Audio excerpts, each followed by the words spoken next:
Comenzamos entonces con la escritura, se encuentra en el libro de Éxodo capítulo 3, que dice así, de la siguiente manera: apacentando Moisés las ovejas de Cetro su suegro, sacerdote de Madián, llevó las ovejas a través del desierto y llegó hasta Horeb, monte de Dios. Y se le apareció el ángel de Jehová en una llama de fuego en medio de una zarza. Y él miró y vio que la zarza ardía en fuego y la zarza no se consumía. Entonces Moisés dijo: iré yo ahora y veré esta grande visión. ¿Por qué causa la zarza no se quema? Viendo Jehová que él iba a ver, lo llamó Dios de en medio de la zarza y dijo: Moisés, Moisés. Y él respondió: heme aquí. Y dijo: no te acerques, quita tu calzado de tus pies, porque el lugar en que tú estás, tierra santa es. Padre, en el nombre de Jesús de Nazaret, te damos nuevamente gracias por la oportunidad que nos das de leer tu santa y divina palabra, y esperamos, Señor, que esta palabra toque nuestras vidas y no vuelva a ti vacía, sino que salga de tu boca y haga efecto positivo en nuestros corazones, en nuestra alma y en nuestro espíritu. Y todos los que la escuchan, Señor, sean renovados y transformados por tu santa palabra.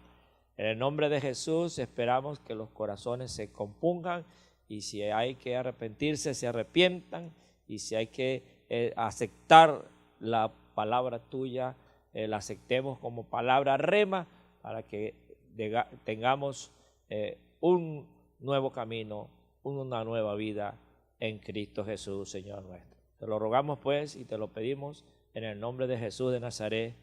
Amén. Pueden sentarse, hermano. Esta historia de Moisés es como una línea fronteriza de su vida.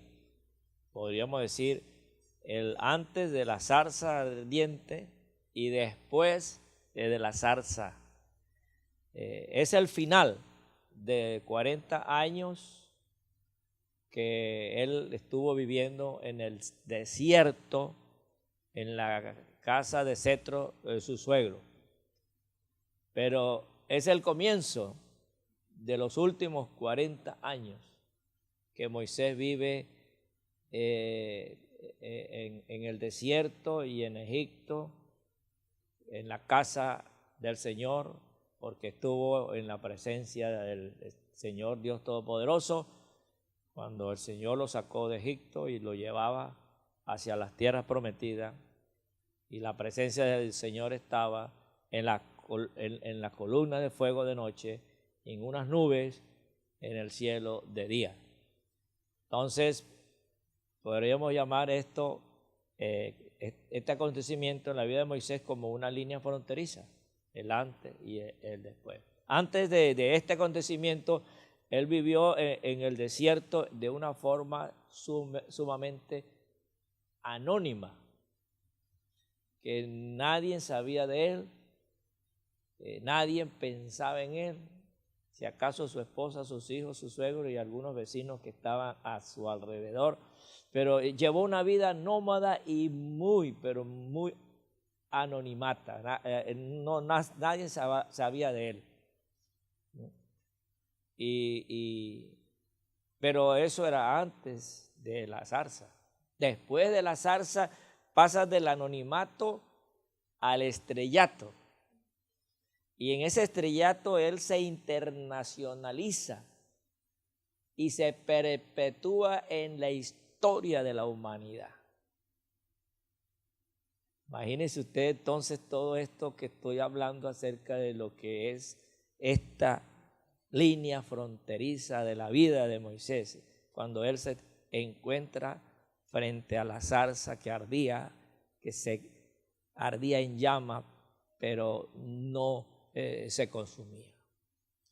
Yo estoy hablando de esto porque quizás nuestra vida en estos últimos años ha estado así, como en el desierto, que si acaso piensan en nosotros 1, 2, 3, 4, 10, 5 o 10 personas, que quizás 1, 2, 3, 4, 5, 10 personas conocen de nosotros. Quizás 1, 2, 3, 4, 5, 10 personas son las que nos acompañan en nuestro diario de vivir. Una vida muy privada, en el anonimato. Y vemos que todo eso es como una rutina. Nos levantamos, siempre lo mismo. Pasamos las horas en el día haciendo lo mismo. Nos acostamos en lo mismo y al otro día la misma cosa. Pero algo puede suceder en nuestras vidas que cambia esa situación. Como en el caso de Moisés, que ocurrió este milagro y cambió su condición de vivir en el desierto, en el anonimato, a luego llegar al estrellato. Entonces, un milagro puede ocurrir hoy en su vida, que puede cambiar esa situación monótona, que le puede transformar su vida en una vida dinámica, en una vida de movimiento, en una vida de estrellato, como en el caso de Moisés. Aunque no era esa la intención de Moisés, de hacerse famoso y de hacerse internacional y de perpetuarse en la historia de la humanidad, pero la obra que él hizo hasta el día de hoy tiene una influencia en el resto de la humanidad. Y su obra tendrá un precedente aún en la vida de la eternidad. Sé que no estamos hablando de cualquier cosa. Y usted dirá, ¿y eso me puede ocurrir a mí? Y yo creo que ustedes se están riendo como Sara. Pero un milagro puede cambiar tu vida y tener un precedente que durará todo el resto de la historia de la humanidad. Porque mire, fíjese usted lo que dice esta historia, que Moisés estaba apacentando las ovejas de Jetro, su suegro, en el desierto. No estaba haciendo nada importante, porque lo que estaba haciendo era siendo un empleado de Jetro, su suegro. Era un simple y llanamente, un insignificante empleado de este señor. Pero de ser ese simple empleado, después de esto pasó a ser el gran legislador del gran pueblo de Israel, que pudo ser usado por Dios para recibir las tablas de la ley, los mandamientos que fueron escritos por el dedo de Dios. Pero como cosa extraordinaria, aunque aquí en Estados Unidos en estos días mandaron a quitar frente a la Corte Suprema de Justicia los 10 mandamientos, aunque quitaron esa figura, los 10 mandamientos están en todas las constituciones de todas las naciones, habida y por haber. ¿De quién estamos hablando? De un simple pastor de ovejas en el desierto, que por un milagro tan extraordinario que pasó en su vida, todo cambió y se transformó en una vida de trabajo, de éxito, de triunfo y de una influencia sin precedentes. Por eso le digo a ustedes, cuando yo le digo que eso le puede ocurrir a ustedes, se ríen y dirán, eso a mí no me puede suceder. Claro que usted tiene toda la logística para pensar que eso no se trata de usted, pero es que tampoco se trató de Moisés, se trató de Dios, que le puso el ojo y dijo, este es. Con sus defectos, con sus errores, con sus fracasos, este es el hombre que yo quiero usar. Usted no sabe si hoy amaneció con esto de Dios en su vida y te haya podido decir a ti que eres una ama de casa, que eres una mujer de trabajos domésticos, que eres un hombre de un trabajo simplemente técnico, ni siquiera ingeniero. Llega, quizás tú mismo te pones a decir, yo soy un insignificante trabajador de limpieza, yo soy un insignificante chofer, yo sé, todo eso usted lo puede estar diciendo.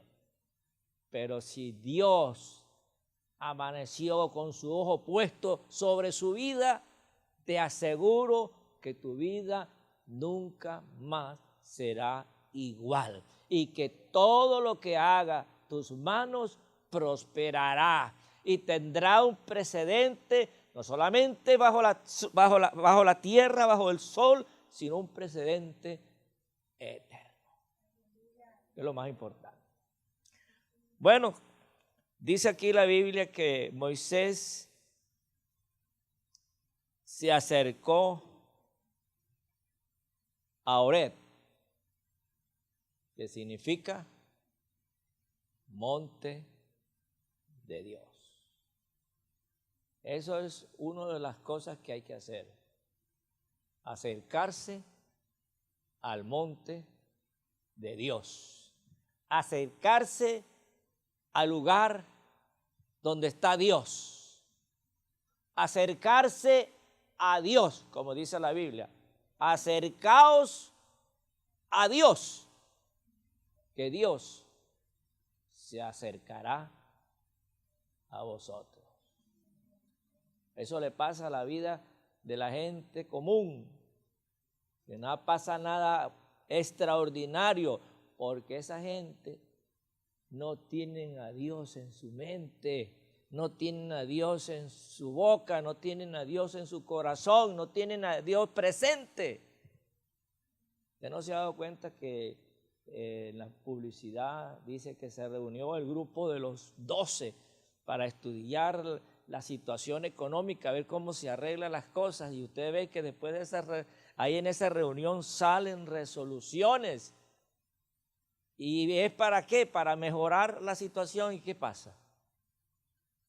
La economía y el mundo sigue igual. No hay nada que podamos decir está mejorando esto. ¿Por qué? Porque Dios está muy lejos de esa reunión.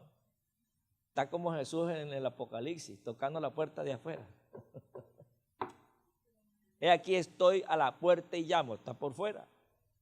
En la iglesia que Él redimió con su sangre preciosa, que Él compró a precio de su sangre, mucho más valiosa que el oro de todo el oro de este mundo. Tocando el dueño de la iglesia, tocando la puerta de la iglesia, fuera de la iglesia. Así entonces, tenemos nosotros los efectos de lo que significa acercarse a Dios.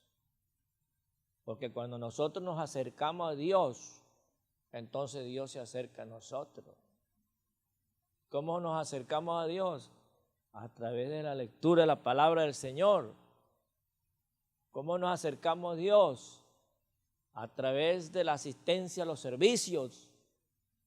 ¿Cómo nos acercamos a Dios? A través de las vigilias, del ayuno, de la oración, de la alabanza. No es que Dios habita en medio de la alabanza de su pueblo. O sea que aquí no venimos a cantarle al público. Aquí le venimos a cantar al Rey de Reyes, Señor de Señores. Porque en esa alabanza está la presencia de Dios. Entonces, cuando nos acercamos a Dios, algo sobrenatural tiene que pasar en nuestras vidas. Nosotros no podemos llegar a un lugar donde está Dios, porque aquí está Dios. Yo se lo aseguro. Y lo voy a decir por qué. Porque la Biblia me dice que donde estén 2 o 3 congregados en su nombre, dice Jesús, ahí estaré yo en medio de ellos. Y aquí habemos más de 2 o 3 congregados en el nombre de Jesús de Nazaret. Así que tenemos reforzada la presencia de Dios aquí. Entonces, cuando nosotros venimos a la casa del Señor, venimos con problemas, venimos con necesidad, venimos con conflicto, venimos con enfermedad. Pero en este lugar tiene que ocurrir un milagro. Como ocurrió en el monte de Oreb, ocurrió un milagro.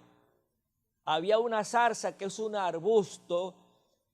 Hay muchas opiniones sobre esto, pero dice que en Oriente, en los árabes, conocen un arbusto donde se le conoce como algo parecido a la zarza, que tiene unas hojas grandes y esas hojas las usan como combustible para iniciar fuegos, así como cuando uno le echa gasolina a la madera para que prenda la madera. Bueno, así eran las hojas de la zarza. Pero así como las hojas de papel o periódico que uno pone y se consume rápido, las hojas de la zarza, cuando se usa como combustible para incendiar los fogones, se consume rápido. Pero en esta ocasión dice que ardía y no se consumía. Un milagro, uno de los preciosos milagros que ocurrieron en el Antiguo Testamento. Y este milagro llamó la atención a este pastor de ovejas. Porque ese es uno de los objetivos de los milagros. Los milagros no es para salvar a nadie. Los milagros es para llamar la atención de aquella gente que solo mira para abajo. De aquellos que solamente tienen los ojos puestos en las cosas naturales. De aquellos que tienen los ojos puestos en las cosas terrenales. Pero un milagro sobrenatural capta la atención de los mortales. ¿Ah? Por eso es que aquí tienen que ocurrir milagros. Y esto es un deber que todos nosotros como miembros de esta iglesia tenemos que orar todos los días para que aquí ocurran milagros. No es una petición del pastor o de la esposa del pastor. Es una petición de todos ustedes. Tienen que orar todos los días para que aquí ocurran milagros, señales y prodigios para que pueda haber un cambio sin precedente en este sitio. Yo soy un milagro. Pero usted puede ser un milagro también. Y donde usted quiera que vaya, usted puede pedir, Señor, haz un milagro. Donde usted trabaja, Señor, manifiesta tu poder, haciendo milagros, señales y prodigios. Con tu mano poderosa en este sitio donde yo trabajo. En este lugar donde voy en el autobús. En este lugar donde voy en la autopista, donde voy en la carretera. En este lugar, en la colonia donde yo vivo. Tiene que ocurrir milagros sobrenatural por obra del Altísimo para que los mortales, terrenales y carnales, pueda abrir los ojos y acercarse a la presencia del Señor. Bueno, eso es lo que ocurrió con Moisés. Se acercó a donde estaba el milagro del Señor. Donde estaba el milagro del Señor estaba Dios. Porque dice que se le apareció, verso 2, el ángel de Jehová en una llama de fuego en medio de la zarza. El ángel de Jehová es una expresión que aparece mayormente en el Antiguo Testamento y se distingue de aquellas otras cuando dice y un ángel del Señor. Es muy diferente cuando se menciona un ángel del Señor o ángeles a la expresión el ángel de Jehová. Cuando estamos hablando un ángel, entonces uno entre muchos. Pero cuando estamos hablando el ángel es único. Y cuando usted ve en el Antiguo Testamento la expresión el ángel, oiga bien, el ángel, en singular, el ángel, entonces está caracterizando solo exclusivamente la presencia del Altísimo. Entonces ahí estaba en la zarza ardiente, estaba Dios, en el monte de Dios. Y ahí se estaba acercando un fracasado en el anonimato pastor de ovejas. Porque estaba a punto Dios de hablar con él. ¿Sabes que cuando venimos a la casa del Señor, Dios nos habla? Dios nos habla hasta, a veces hasta de un niño. Porque Dios nos habla a nosotros, según el escritor de las epístolas a los hebreos, Dios nos habla a nosotros de muchas maneras. Antiguamente nos habló a través de hombres con defectos, como los profetas, pero que ahora nos ha hablado, dice el escritor de los hebreos, a través de su Hijo, Jesucristo. Y hoy nos sigue hablando a través de su palabra. Pero nos puede hablar a través de un muchachito, de una muchachita. Estaba yo viendo la historia de uno de los primeros ministros de Inglaterra, llamado Wilson, que llegó ahí porque emitió el que estaba de primer ministro, renunció y lo nombraron a él para que formara un gobierno de coalición entre el partido de gobierno y el partido de la oposición, porque estaba siendo amenazado por el ejército nazi dirigido por Adolfo Hitler. Y él formó un cuerpo, un cuerpo de ministros de defensa, un grupo de un gabinete de defensa para enfrentarse ante esta situación.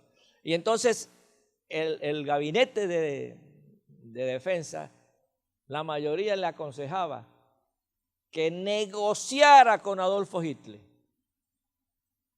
Y le daban tanto que estaba casi a punto de aceptar una negociación para que rendirse Inglaterra, entregarle las armas a Adolfo Hitler y vivir bajo el yugo de este tirano, asesino, bárbaro, monstruoso, como usted lo quiera llamar. Lo peor que ese tipo era lo peor de la humanidad. Era el diablo encarnado, pues. Pero este primer ministro un día se metió porque él le gustaba fumar tabaco y entonces no conseguía la candela. Y para pedir candelita se escapó al chofer y se metió en el tren urbano. Y en el tren urbano se consiguió a la mujer de a pie, al hombre de a pie. Y les dijo, ¿qué les parece? Estoy a punto de reunirme con el Gabinete de Justicia para firmar un acuerdo de negociación con Adolfo Hitler. Y ellos dijeron, jamás, le dijeron así. Y todos decían, jamás. Y una niña gritó y le llamó la atención que ella también dijo, jamás. Se le acercó al primer ministro y le dijo, ¿usted estaría de acuerdo en que nosotros nos rindamos y hagamos un pacto de paz con Adolfo Hitler? Y la niña le dijo, jamás. ¿Estaría dispuesto a morir por eso? Dispuesto a morir. Y todos estaremos dispuestos a defendernos, así sea con palos y piedras, pero jamás rendirnos ante el tirano Adolfo Hitler. Eso le cambió la decisión. Llegó el primer ministro, habló con su gabinete ejecutivo, lo apoyaron, el rey lo apoyó y llegó ante el parlamento y dio ese discurso donde dijo, jamás nos entregaremos al enemigo tirano de Adolfo Hitler y lucharemos hasta la muerte, hasta donde Dios nos ayude.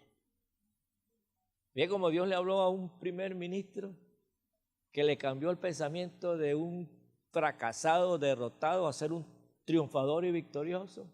Bueno, así también Dios nos habla a nosotros, como le habló a Moisés a través de una simple zarza que ardía y no se consumía.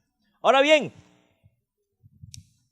cuando Él se acerca, fíjese, Dios al que quiere, oigan bien lo que le voy a decir, Dios al que quiere usar, no importa el sexo, no importa la edad, no importa la capacidad académica, a Dios no le importa lo que usted es, a Dios le importa lo que usted será. ¿Ah? Pero para que el Señor te use, fíjese lo que le dijo Él a Moisés. Moisés, quédate quieto donde estás. Y le manda a quitarse el calzado de sus pies. Porque el lugar que pisas de santo es. Quítate el calzado de tus pies. El calzado de tus pies representa tu propia voluntad. Porque tus zapatos, ¿para dónde van?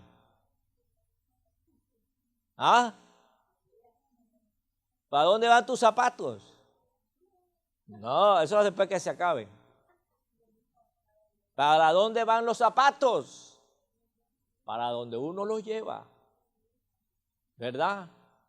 Los zapatos nuestros representan nuestra propia voluntad, nuestro propio camino, nuestros propios sueños, nuestras propias metas, nuestra propia ilusión, nuestro propio yo. Pero el apóstol Pablo, cuando nos habla a nosotros de la armadura del Señor, que nos dice vestíos de la armadura, y nos habla de algo que es el presto, calzados con el apresto del Evangelio. ¿Qué significa el apresto, el Evangelio como calzado? La voluntad de Dios. Eso es lo que representa el calzado en nuestra armadura. La voluntad, el Evangelio es el poder de Dios, pero es la voluntad de Dios. Las palabras que yo os he hablado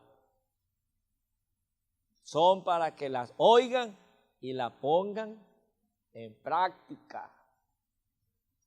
Úsenla y aplíquenla. La palabra que yo les hablo no es para que se les meta por este oído y se les salga por aquí y nada pasa. No, es para que la ejecuten.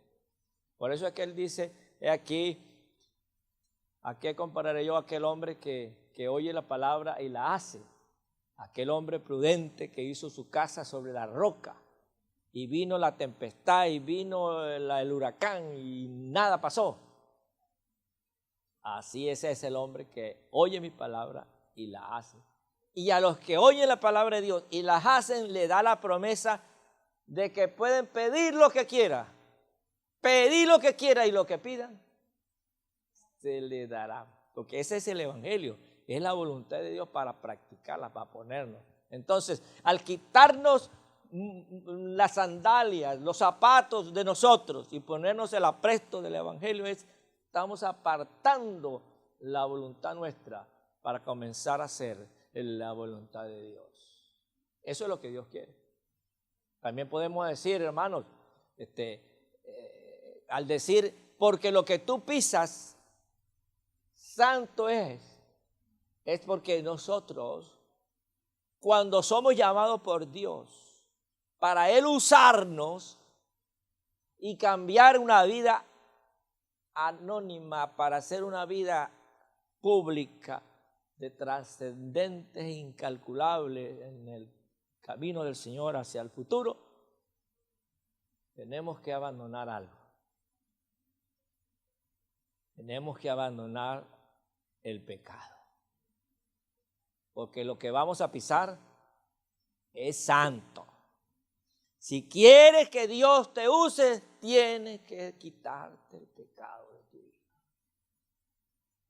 Hoy en día el diablo nos ha engañado, pensando de que Dios nos puede usar lleno de mugre. Es que el diablo es eso, ¿verdad? Es engañador.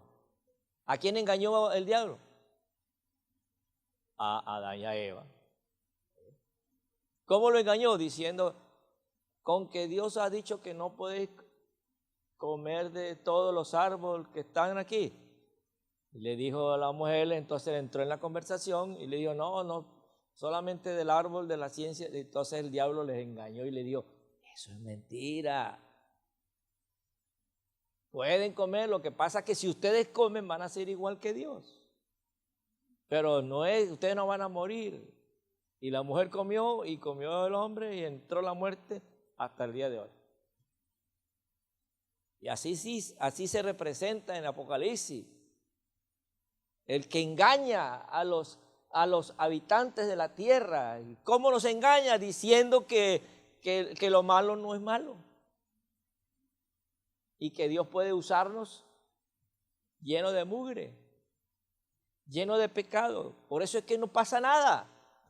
Porque nosotros nos hemos engañado a nosotros mismos y somos engañados por el diablo. Porque pensamos que Dios nos va a usar lleno de pecado. Y no es así. No es así. Al contrario, vemos ministerios infructíferos por eso. ¿Por qué? Porque no han quitado primero sus calzados, su propia voluntad, sus propios sueños, sus propios caprichos. Y segundo, porque no han dejado el pecado. Se han dejado engañar porque creen que lo que dice la Biblia, que es pecado, eso dice el diablo que no es pecado. Y la gente dice, sí, es verdad. Al cabo todo el mundo lo hace. Todo el mundo lo hace, todo el mundo vive así, pues la verdad que, bueno, como todo el mundo lo hace, eso no es malo. Pero ahí está el problema. Cuando llamamos a lo bueno malo y a lo malo bueno. Cuando Dios dice que algo no es bueno, no es bueno. Cuando Dios dice que algo es malo, es malo. Aunque nos guste. Porque el pecado a todos nosotros nos gusta. Pero aunque nos guste, tenemos que apartarlo de nuestras vidas, de nuestro ministerio, de nuestra mente, de nuestro corazón. Quitar el pecado de nosotros. Como hay un dicho que dice, de humano es errar, ¿verdad? Pero de sabio es rectificar. Nosotros no podemos ser pecadores reincidentes. Que hoy pecamos en esto, nos arrepentimos mañana y pasado mañana seguimos en lo mismo. Ese es ser pecado reincidente, en lo mismo, en lo mismo. No, el pecado hay que abandonarlo. Si alguno hubiese cometido pecado, dice el apóstol Juan, abogados tenemos para con el Padre a Jesucristo el justo.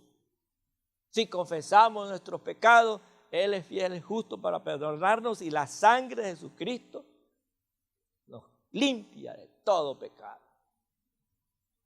Así que hay solución para el pecado.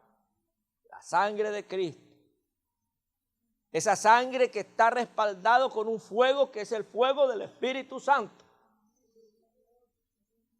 Porque cuando estaban aquellos 120 orando en el día en Jerusalén, en el aposento alto, dice que vino un viento recio que sopló y llenó toda la casa donde estaba, y se aparecieron lenguas como de fuego, asentándose sobre cada uno de los que estaban ahí, y todos fueron llenos del Espíritu Santo. Es el Espíritu Santo que nos da el poder para decirle al diablo no. Es el poder del Espíritu Santo que nos da la facultad de quitarnos esa voluntad nuestra y quitar toda la inmundicia de pecado que hemos venido arrastrando en esta vida por este mundo malo. Cuando sacamos la voluntad nuestra y la tiramos al pipote de la basura, como dijo la hermana Marisela, cuando agarramos el pecado y renunciamos al pecado, entonces comienza una vida nueva en nuestro corazón. Porque de modo que si alguno está en Cristo, nueva criatura es. Las cosas viejas pasaron, he aquí todas son hechas nuevas. ¿Y qué es lo nuevo? Que Dios te va a usar. Y te va a usar para libertar un pueblo que está a tu alrededor, esclavo y subyugado y marginado por el diablo. Y usted se reirá. Yo ni sé hablar. Y yo que ni tiempo tengo. Acuérdese que Dios no llama a flojos. Dios no llama a desocupados. Cuando nosotros estábamos muchachos, decía el pastor, bueno, necesitamos ir a repartir tratados. Entonces los otros, uno por ahí decía, yo tengo que ir a la escuela. Yo tengo que hacer cosas en mi casa. Mande a fulano. ¿Quién era ese? Uno que ni estudiaba, ni trabajaba. Porque esa era la idea. Los que trabajan en la obra son los ociosos, los que no tienen que ocuparse en nada. Pero Dios nunca ha llamado a personas desocupadas. Moisés estaba pastoreando las ovejas de su suegro. Eliseo estaba arando en las tierras de sus padres. Y todos los hombres y mujeres que Dios ha llamado son hombres y mujeres ocupadas en algo, pero ocupadas. Así que quitémonos el chip de que Dios llama es a los flojos, a los que no han logrado ningún éxito en profesional y a los que no consiguen trabajo en ninguna parte. Porque eso no sirve ni en el mundo ni en la iglesia.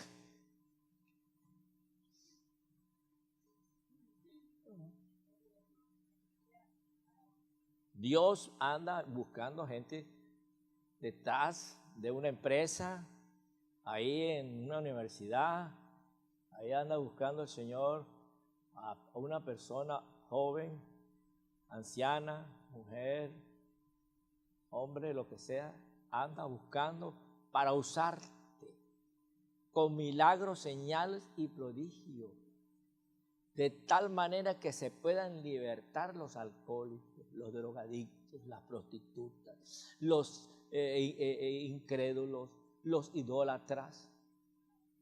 Tanta gente a nuestro alrededor, gente hasta nuestra, marginados por el diablo, marginados por los demonios que lo tienen atado en miseria, en vicios, en enfermedad. Y nosotros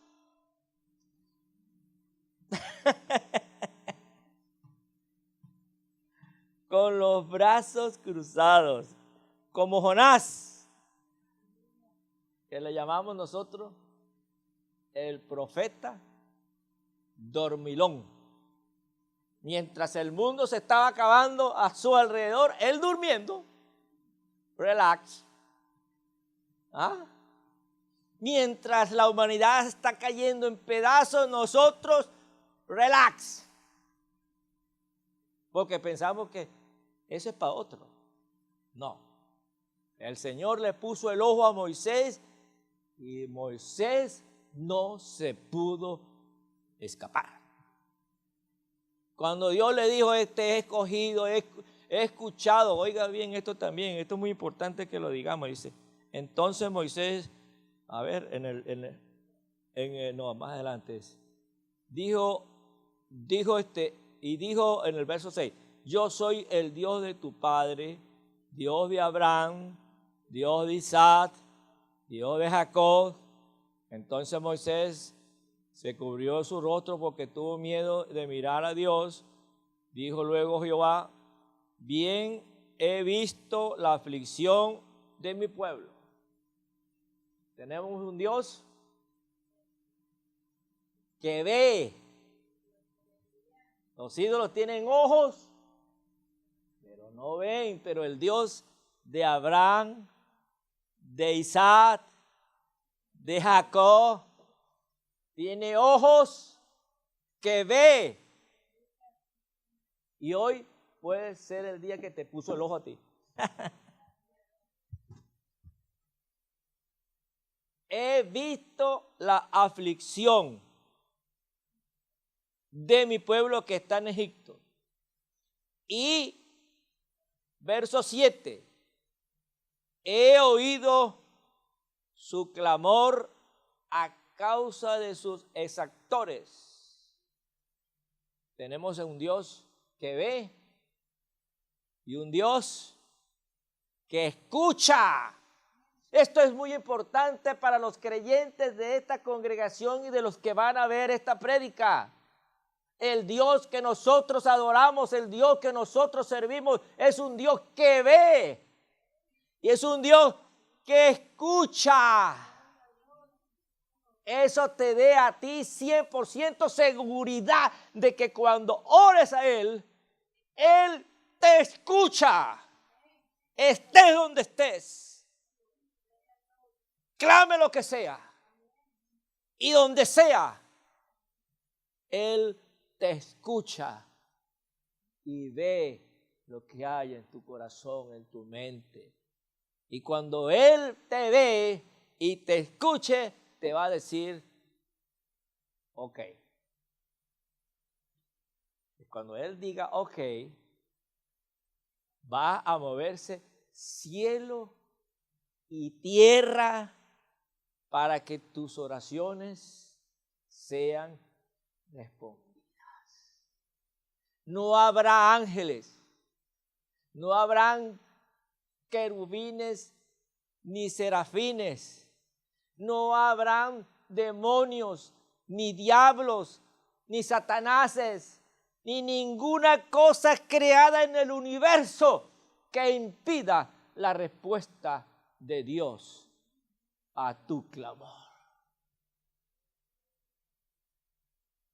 Por eso dice aquí que Él vio y escuchó. Y de una vez pensó y dijo, voy a hacer algo. Pero aunque Él puede hacerlo sin la ayuda de nadie. Oigan bien esto, Dios puede hacer lo que sea sin la ayuda de nadie. Él es autosuficiente, por eso se llama el Todopoderoso, el que todo lo puede. Y para Él no hay nada difícil. Pero a Dios no le gusta hacer las cosas solas. A Él no le gusta hacer las cosas solo. Por eso es que en el principio dijo, hagamos al hombre conforme a nuestra imagen y conforme a nuestra semejanza. A Él no le gusta hacer las cosas solo. Y Él dijo, voy a libertar a mi pueblo de la esclavitud de Egipto, pero no lo voy a hacer solo. Le pegó el ojo a Moisés. Y hoy hay cosas que hacer para libertar al pueblo de Dios que está esclavo de Satanás. Dios lo puede hacer solo, pero Él no lo quiere hacer solo, Él lo quiere hacer contigo. Y si usted le pone las excusas como Moisés, Dios tendrá la respuesta y la solución a todas esas excusas. Pero de que te va a usar, te va a usar. No te va a dejar tranquilo. No vas a dormir más. Relax. Porque allá Dios te puso el ojo y te va a usar. Y no es con espada, ni con ejército, es con el poder de Dios. Porque con el poder de Dios nosotros podemos abrir ríos, mares, y podemos pasar tranquilos en seco, como hizo el pueblo de Israel, que se abrió el mar Rojo. Y luego a través de Moisés y después el río Jordán, a través de Josué y los muros de Jericó, que eran indestructibles según la mano del hombre, se derrumbaron por el poder de Dios.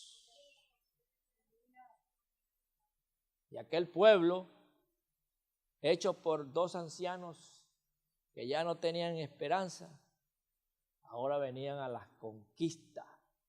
Y ya 20 años después, tuvieron que decir, Ebenezer, hasta aquí nos ha ayudado el Señor.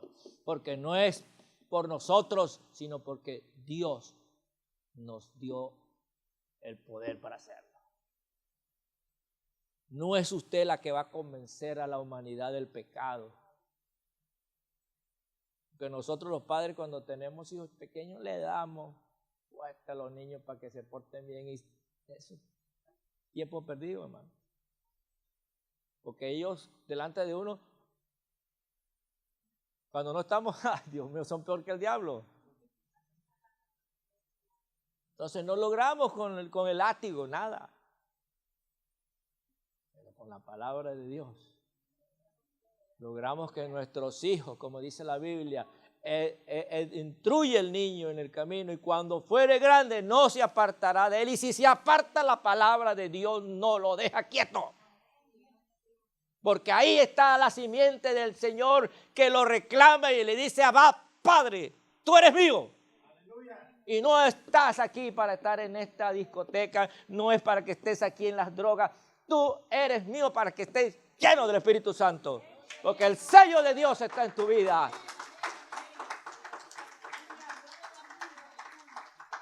Aleluya. Hermanos,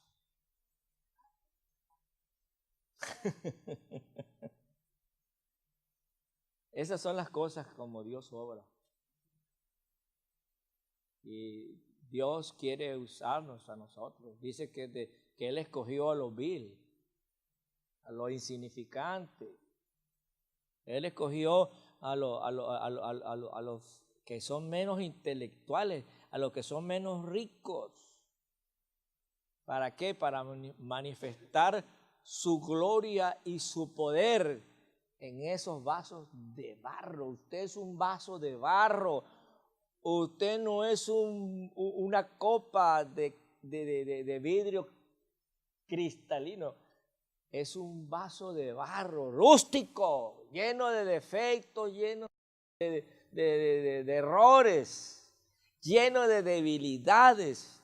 Pero ahí dice, ahí es donde se manifiesta el poder de Dios. Yo quiero que su vida haya sido edificada a través de la palabra de Dios y haya sido motivada a que en su vida ya no puede seguir igual, que tiene que haber un cambio trascendental, que como Moisés, este milagro marca una línea de frontera antes de los 40 años que él vivió, después de los 40 años que él vivió en el anonimato, donde no pasaba nada nuevo, sino el sol y la luna, sol y la luna, sol y la luna, y las ovejas pariendo y ya más nada, y ni siquiera de él eran. a ser el gran líder del pueblo que va a ser líder en el mundo entero por la eternidad. Porque Israel tiene promesa de que habrá un rey de Israel que reinará en esta tierra, en todas las naciones y para siempre. Amén. El pueblo más excelente que ha existido, existe y existirá es el pueblo de Israel, descendiente de nuestro padre Abraham. De ahí salió nuestra salvación. Y ahí es donde es nuestro Rey de Reyes, el Señor de Señores. Que Él murió y resucitó y se fue al cielo, pero ha de regresar para siempre. Y vencerá y expulsará al diablo para siempre de la tierra. Se acabará la muerte, se acabará la tentación, se acabará la maldad, porque habrá un cielo nuevo y una tierra nueva. Y eso tiene que conocerlo la humanidad. ¿A través de quién? A través de usted. Y no me venga a decir que usted está muy jovencito. Pero yo conozco una niña de 11 años que predica el Evangelio. Y vi por internet a un niñito que tenía 6 y predicaba el Evangelio mejor que yo. Así que no es por la edad para tener excusa, sino que usted venga aquí a acercarse a Dios. Acérquese a Dios, que Dios se acercará a su vida. Y algo extraordinario, sin precedentes, va a ocurrir en su vida, que tendrá influencias para toda la vida, hasta la eternidad, por la eternidad, por los siglos de los siglos.